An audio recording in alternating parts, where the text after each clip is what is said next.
তার একটি rules of law হলো শরিয়া নির্দেশিত নিয়মকানুন যে জুমার দিনে কাতারে কোনো ফাঁকা রাখা যাবে না। তার আগে একটি বিধান হলো আমরা যে এসে এখানে সুন্নাত পড়ছি এটা চলবে না। এই দেয়াল থেকে 3 হাত 4.5 ফিটের মধ্যে আমাকে আপনাকে সুন্নাহ আদায় করতে হবে।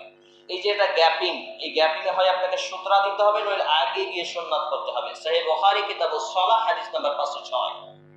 আমি এবং আপনি যে এখানে 6 হাত দূরে বা 5 হাত ব্যবধানে সুন্নাহ পড়ছি এটা সুন্নাতের খেলাফ এবং জুমার দিনের আদব রুলস অফ ল সিস্টেমেটির বাইরে।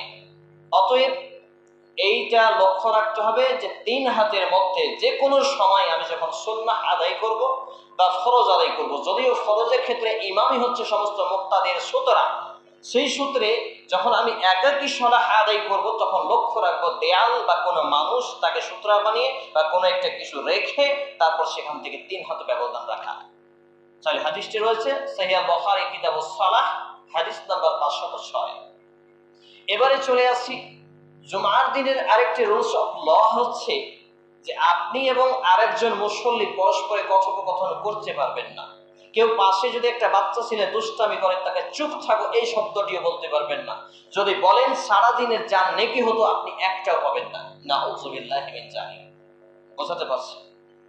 অর্থাৎ একান্তই কোনো কিছু প্রয়োজন হলে খতিবকে বলবেন, যিনি খুতবা দিবেন তাকে বলবেন, তিনি আবার যাকে প্রয়োজন মনে করবেন তাকে বলবেন।